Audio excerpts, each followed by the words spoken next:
Metode penelitian sosial, kerangka teori dan hipotesis. Selamat datang pada perkuliahan metode penelitian sosial untuk program magister. Pada sesi kali ini, kita akan membahas salah satu aspek paling fundamental dalam proses penelitian ilmiah, yaitu kerangka teori dan hipotesis. Materi ini akan membantu kita memahami bagaimana teori menjadi landasan berpikir dalam penelitian, serta bagaimana hipotesis dibangun secara logis dari teori dan hasil-hasil penelitian terdahulu. Dalam penelitian sosial tingkat lanjut, teori tidak hanya dipandang sebagai kumpulan konsep atau prinsip yang abstrak. Lebih dari itu, teori adalah kerangka berpikir yang sistematis, yang menjelaskan hubungan antar variabel, memprediksi fenomena sosial, serta memberi arah bagi peneliti dalam mengembangkan pertanyaan dan menjawab masalah penelitian. Sebagaimana dijelaskan oleh Kerlinger, 2000, teori adalah a set of interrelated constructs, definitions, and propositions that present a systematic view of phenomena by specifying relations among variables, with the purpose of explaining and predicting the phenomena.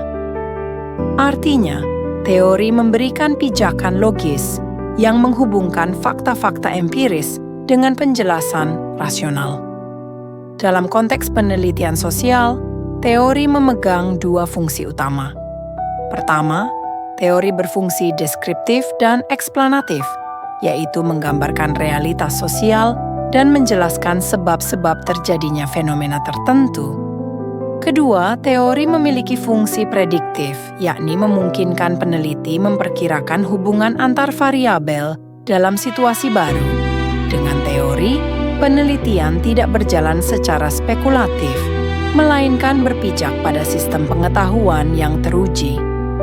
Teori dalam penelitian sosial dapat berasal dari berbagai aliran pemikiran, mulai dari teori klasik seperti fungsionalisme Emil Durkheim, konflik Karl Marx, interaksionisme simbolik George Herbert Mead, hingga teori-teori kontemporer seperti teori strukturasi Anthony Giddens, habitus Pierre Bourdieu, atau teori rasionalitas komunikatif Jürgen Habermas.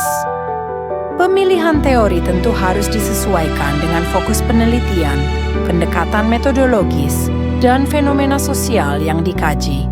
Misalnya penelitian tentang ketimpangan sosial lebih tepat menggunakan teori konflik, sementara studi tentang makna interaksi simbolik dalam komunitas lebih relevan menggunakan perspektif interaksionisme simbolik. Pentingnya kerangka teori dalam penelitian sosial. Kerangka teori merupakan peta konseptual yang menghubungkan teori dengan fenomena empiris. Menurut Neumann, 2014, kerangka teori adalah struktur logis yang menjembatani teori abstrak dengan realitas yang diamati. Ia membantu peneliti menempatkan variabel-variabel yang diteliti dalam konteks yang lebih luas. Dengan kata lain, kerangka teori adalah versi operasional dari teori, bagian di mana konsep-konsep teoritis diterjemahkan menjadi konstruk yang dapat diuji secara empiris. Sebagai contoh, jika seorang peneliti ingin meneliti hubungan antara digital literacy dan partisipasi politik online, ia dapat menggunakan teori partisipasi politik verba dan Ni sebagai dasar konseptual. Dari teori tersebut, peneliti dapat merumuskan bahwa tingkat literasi digital yang tinggi akan memperkuat kemampuan individu untuk berpartisipasi secara politik di ruang digital. Dalam konteks ini, teori memberikan arah logis untuk merumuskan hipotesis yang akan diuji. Kerangka teori juga penting untuk menunjukkan posisi penelitian kita dalam peta keilmuan yang lebih luas. Ia memperlihatkan kepada pembaca bahwa penelitian yang dilakukan tidak berdiri sendiri, melainkan menjadi bagian dari dialog ilmiah yang berkelanjutan. Hal ini sejalan dengan pandangan Creswell, 2018, bahwa kerangka teori memungkinkan peneliti to connect their study to the larger body of knowledge in their discipline, and to demonstrate that the study is grounded in existing research. Tanpa kerangka teori, penelitian sosial akan kehilangan arah dan tidak memiliki justifikasi ilmiah yang kuat. Peneliti mungkin mengumpulkan data yang banyak, tetapi tanpa pijakan teoritis, data tersebut tidak akan mampu menjawab mengapa dan bagaimana suatu fenomena terjadi. Komponen-komponen dalam kerangka teori terdiri atas beberapa komponen utama, yaitu konsep, variabel, konstruk, dan proposisi. Konsep adalah ide dasar yang menjadi representasi dari fenomena sosial, misalnya konsep kemiskinan, kesenjangan sosial, atau partisipasi politik. Konsep ini kemudian dioperasionalkan menjadi variabel yang dapat diukur. Variabel adalah aspek dari konsep yang dapat berubah-ubah atau bervariasi dari satu kasus ke kasus lain. Sementara itu, konstruk merupakan konsep yang lebih kompleks, biasanya terdiri atas beberapa dimensi. Sebagai contoh, kesejahteraan subjektif dapat terdiri dari dimensi kebahagiaan, kepuasan hidup, dan keseimbangan emosi. Sedangkan proposisi adalah pernyataan teoritis yang menyatakan hubungan antara dua atau lebih konsep atau variabel. Dari proposisi inilah nantinya hipotesis dirumuskan. Sebagai ilustrasi, dalam teori modernisasi, salah satu proposisi dasarnya adalah bahwa peningkatan tingkat pendidikan masyarakat akan berbanding lurus dengan meningkatnya partisipasi politik. Dari proposisi ini, peneliti dapat merumuskan hipotesis empiris seperti semakin tinggi tingkat pendidikan seseorang, semakin besar kemungkinan ia berpartisipasi dalam kegiatan politik. Proses penyusunan kerangka teori. Penyusunan kerangka teori dimulai dari kajian literatur yang mendalam. Peneliti harus membaca, menganalisis, dan mensintesis berbagai teori serta hasil penelitian sebelumnya yang relevan. Menurut Babi, 2020, peneliti perlu mengembangkan kemampuan analisis kritis terhadap teori. Tidak hanya menerima teori secara apa adanya, tetapi juga menilai kekuatan, kelemahan, serta relevansinya dengan konteks sosial yang diteliti. Proses ini melibatkan beberapa langkah. Pertama, identifikasi teori utama yang relevan dengan topik penelitian. Kedua, pemetaan variabel-variabel kunci dalam teori tersebut. Ketiga, analisis hubungan antar variabel berdasarkan hasil penelitian terdahulu. Dan keempat, konstruksi diagram konseptual yang menggambarkan alur logika hubungan tersebut. Diagram ini sering disebut sebagai model konseptual atau model teoritis. Sebagai contoh, dalam penelitian tentang pengaruh media sosial terhadap perilaku konsumtif remaja, peneliti dapat menggabungkan teori uses and gratifications dengan teori konsumsi simbolik Baudrillard. Dari sintesis teori ini, peneliti menyusun model konseptual yang menjelaskan bagaimana kebutuhan gratifikasi dari penggunaan media sosial mempengaruhi cara remaja menampilkan identitas diri melalui konsumsi simbolik. Dari kerangka teori ke hipotesis. Setelah kerangka teori tersusun, langkah berikutnya adalah merumuskan hipotesis.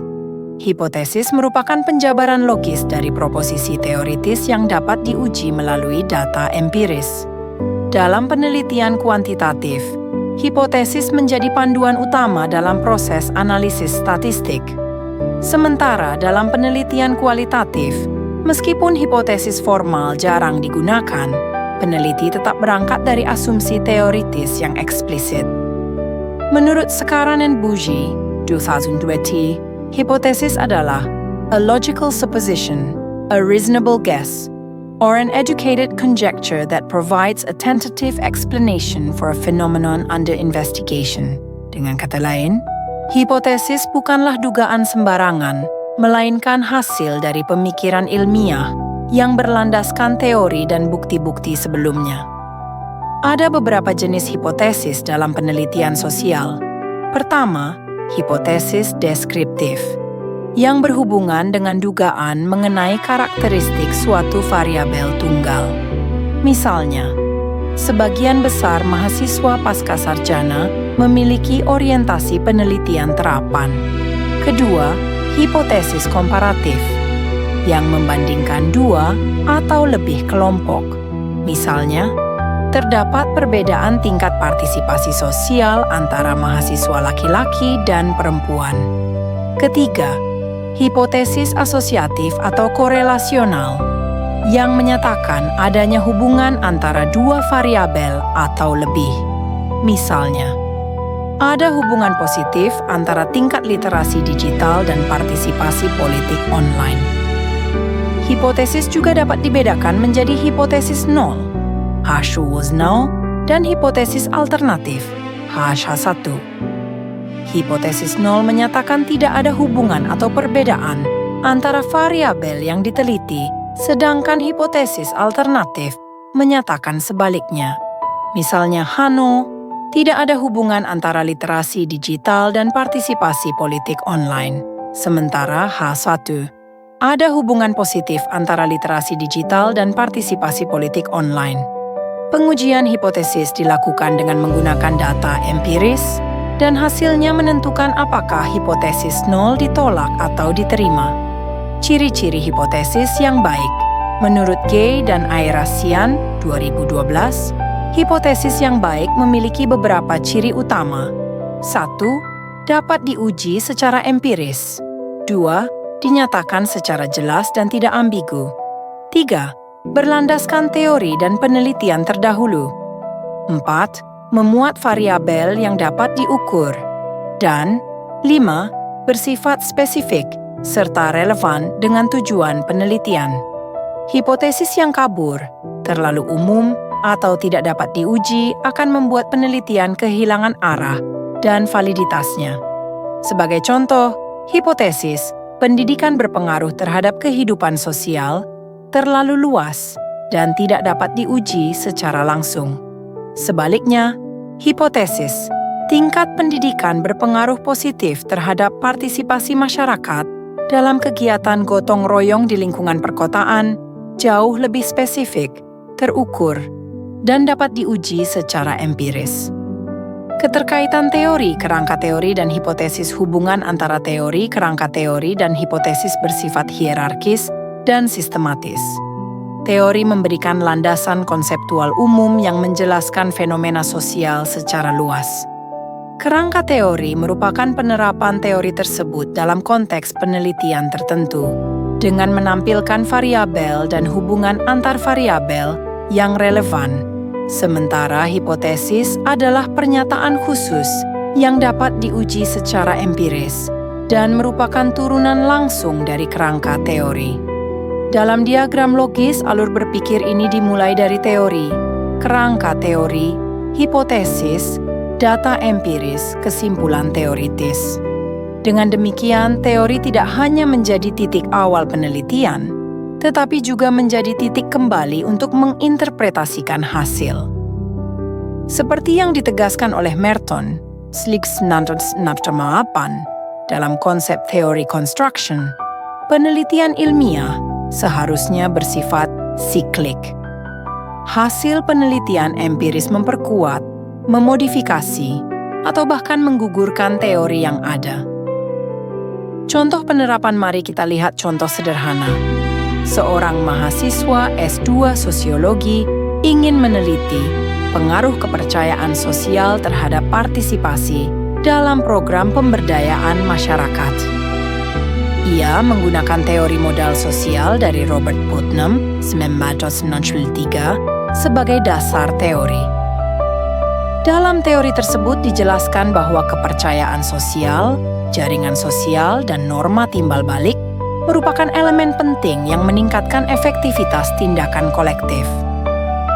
Berdasarkan teori ini, peneliti merumuskan kerangka teori dengan 3 variabel utama: kepercayaan sosial, independen, partisipasi masyarakat, dependen, dan dukungan kelembagaan, moderator. Dari kerangka tersebut, Peneliti kemudian merumuskan hipotesis. Terdapat hubungan positif antara kepercayaan sosial dan partisipasi masyarakat. Dukungan kelembagaan memperkuat hubungan antara kepercayaan sosial dan partisipasi masyarakat. Hipotesis ini kemudian diuji melalui survei terhadap partisipan program pemberdayaan di beberapa desa. Dari hasil analisis regresi, jika ditemukan hubungan signifikan, maka teori Putnam semakin mendapat dukungan empiris dalam konteks lokal. Jika tidak signifikan, mungkin ada faktor budaya atau struktural yang perlu dijelaskan melalui teori lain. Tantangan dalam mengembangkan kerangka teori dan hipotesis, menyusun kerangka teori dan hipotesis, bukan pekerjaan mudah, terlebih bagi mahasiswa pasca sarjana. Tantangan utamanya adalah kemampuan untuk menyintesis teori dari berbagai sumber dan menempatkannya dalam konteks penelitian yang spesifik.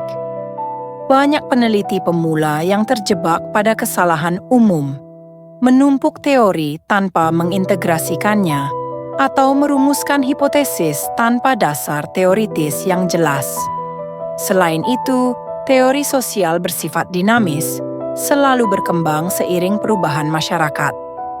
Oleh karena itu, peneliti perlu mengombinasikan teori klasik dengan teori kontemporer agar analisis tetap relevan.